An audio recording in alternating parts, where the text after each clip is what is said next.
Quand j'étais petit, dans les années 60, on habitait à La Havane, mais on allait le week-end avec nos parents dans la plantation de tabac à l'ouest de La Havane, à Pinar del Río, la zone de Vuelta où se trouvent les meilleures feuilles de tabac au monde depuis 100 ans. Ce sont des feuilles uniques. On allait là pour se reposer dans la campagne. Là, j'ai rencontré un monsieur qui travaillait dans la plantation, grand rouleur de tabac. Chico, c'était un homme d'une 80aine d'années.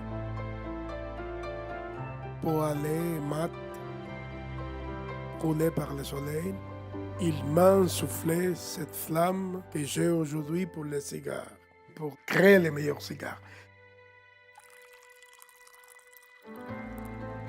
C'est 200 étapes à partir de qu'on choisit la semence, on la sème et on roule les cigares.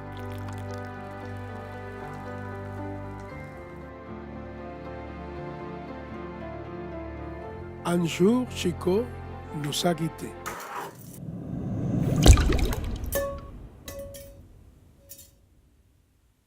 C'était un grand événement dans ma vie parce que lui n'était pas là, c'était comme un grand-père.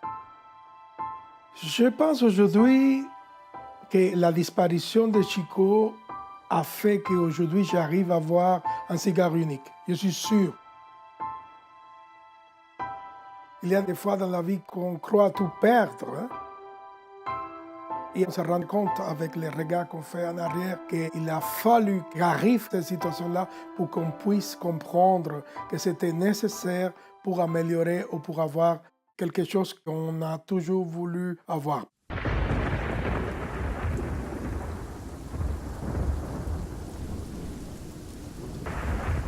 En l'année 2000, je me trouvais à Cuba.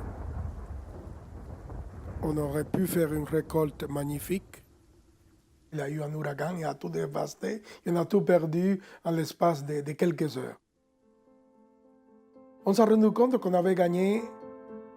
Le lac qui se trouve à côté de la plantation avait débordé.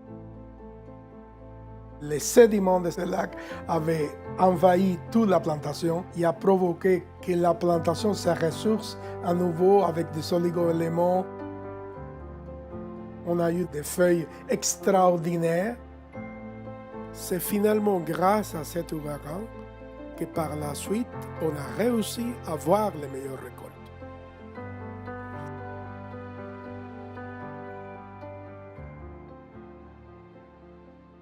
À Cuba, le marché des cigares est fermé et monopolisé par l'État de A à Z. Aucune créativité est possible.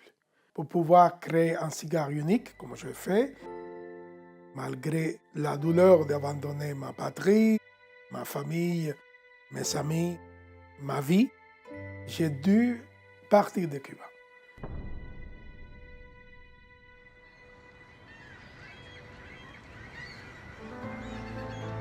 Genève, c'est ma deuxième patrie. Et c'est ici que le rêve de créer un cigare unique est devenu réalité. Quand je regarde aujourd'hui où je suis et ce que je suis devenu, je ne peux que me sentir satisfait. J'embrasse donc mon passé dans sa totalité avec ses hauts et ses bas. Finalement, n'a-t-on pas le sentiment en regardant en arrière que les choses n'auraient jamais pu se passer autrement?